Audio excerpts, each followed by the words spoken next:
Hello and welcome back to Video Game Memories, the show where we talk about video games.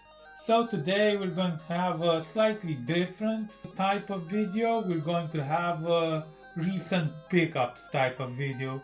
So I'm going to present each segment, and in each segment I'm going to show a game that we've bought recently and have played.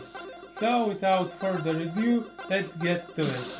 The first pickup I'm going to talk about is Assassin's Creed, the Ezio collection.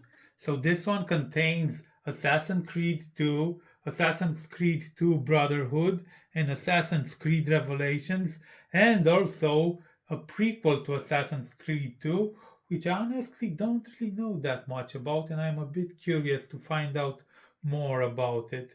So basically, Ezio Auditore is generally regarded as the most beloved character from the Assassin's Creed series. So he is, of course, Italian in the city of Firenze, Florence, and that's where he resides. So, what can I say about the collection?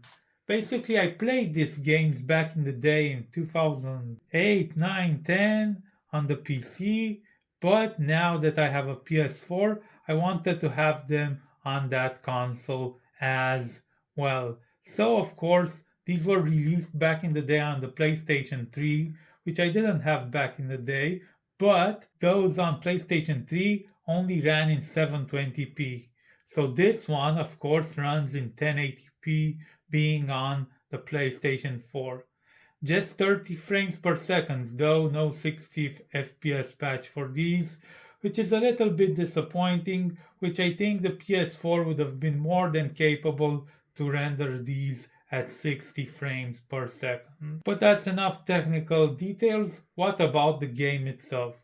Well, basically, Assassin's Creed 2 has a more streamlined appearance compared to Assassin's Creed 1, and it's slightly easier to navigate. The graphics are really cool. I still think they hold up to today's standards. And of course, the story is very engrossing with all sorts of metaphysical nuances and things like that for the people who really love a mystery. The game is still really fun, and I think it's worth another playthrough if you have played it back in the day on PS3 or PC. Moving on, this one is slightly a bit more rare as a title. Eat Lead, The Return of Matt Hazard. So basically, this is kind of like a parody of 90s action video games. Kind of like how Duke Nukem was the most popular action game on PCs back in the day, but this one isn't a first person shooter, it's a third person shooter.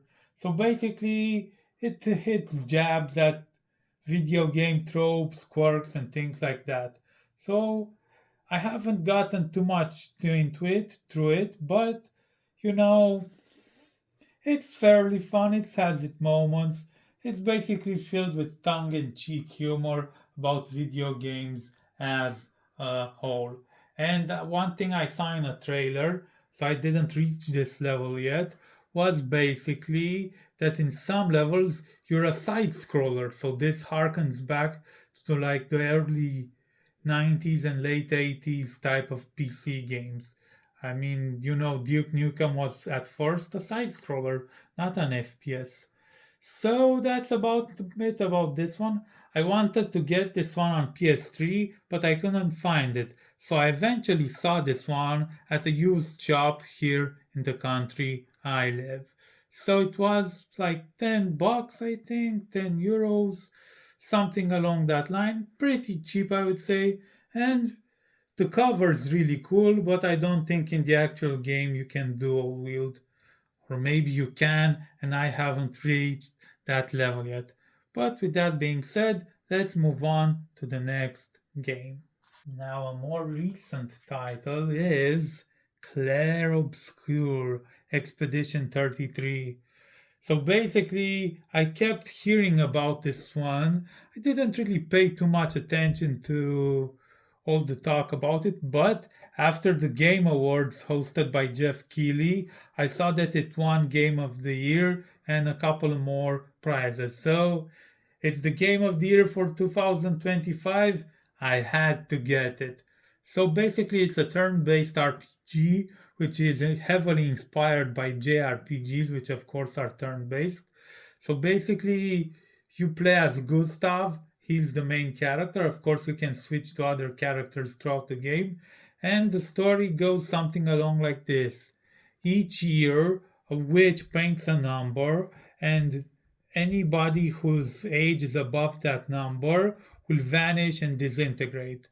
So, throughout the game, you will see people from expeditions further along, like Expedition 36, Expedition 38. So those are the people who were disintegrated because they were over the age limit set by the witch paintress. So that's kind of the gist of it. Of course, the story is more nuanced. It has a really real feeling. The characters are really fleshed out, and I would say that it definitely scores high story wise. And of course, the other things such as graphics and gameplay also are really good. So it's the game of the year. I had to get it. Moving on. Borderlands 4. What can I say more about this game? Of course, it's the fourth iteration from the Borderlands game if you don't count Tiny Tina's Wonderlands, and of course the pre-sequel. But the pre-sequel, I would call it Borderlands 2.5. Well, it's a sequel, it's a prequel. It kind of messes up the chronology, but that's just a minor nitpick. So, of course, here at Video Game Memories, we really love co-op, multiplayer couch co-op. So we've played all of those before this one except Tiny Tina. They always try to jazz it up and add new things, new features each iteration of the game. So I'm really quite hesitant to say more of the same because it is different. The gameplay is you always have different classes of characters in each Borderlands, and this one there are different classes, but it's like you have to do all sorts of errands, you have to defeat monsters in an area, you have vehicle sections and so on. So it's the Borderlands formula. It's a fun. It's definitely. I gave it. I don't know, something between 8 or 9. It's pretty good. It's good fun, and of course, this is available on other consoles as well. But here at Video Game Memories, we're more into PlayStation. So we got it for the PlayStation system, and I would say we're pretty happy with this port. Moving on to the next one. Lego Horizons Adventures. So, this is definitely a game that you'd like to play during the holidays. It was released actually in December 2024, if I remember correctly.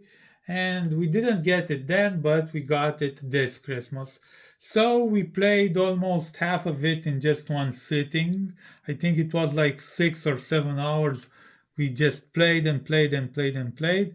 And the whole length of the game, if you're not a completionist, is between 12 and 14 hours. So it's a Lego game. It's somewhat short. It's fun, mildly repetitive. You have zones where you collect and zones where you fight. So it doesn't outdo its welcome. It was a pretty fun romp. We finished it at, I think, 12 hours. So, what can I say more? If you like the Horizon series, definitely check this one out. And of course, it has local co op, which of course is awesome. Moving on to the last pickup Super Mario Brothers Wonder for the Nintendo Switch. Well, we definitely wanted to play this one because it's such an iconic game in the Switch library. I'm sure you know a lot about it as already. It's a side scroller platformer, and of course, you can play, I think, up to 4 players locally. but we don't have that many friends, so we'll just do two-player co-op. So as you can see, I haven't. This one is still sealed. I want to unseal it and pop it in. We got this one the most recently, and yeah, we're pretty excited to play through it. And I think in April there will be the Switch 2 patch for this, which is called Meetup at Bella Bell Park. So that will add another couple of let's say gameplay situations, more mini games and stuff like that. So Nintendo definitely tries to give out lots of content and extend the lifespan of their games. So yeah, it's more Mario, it's fun, it's quirky. That's what I've seen from the reviews I saw. It's definitely inventive, and the controversial elephant suit, that's like the thing that stood out the most to a lot of people. And I heard that some people didn't get it, but after a while they thought the costumes were awesome. So yeah, this is Super Mario Bros. Wonder. I will definitely be very excited to go through this one as well, which of course together we can do that. So that's about it for all the pickups. I hope you enjoyed this video. If you found it at least somewhat entertaining, don't forget to hit the like button. And if you want to help us out, try hitting the subscribe button. It will help our channel grow and motivate us to make even more content for you guys. So with that being said, goodbye and see you in the next video.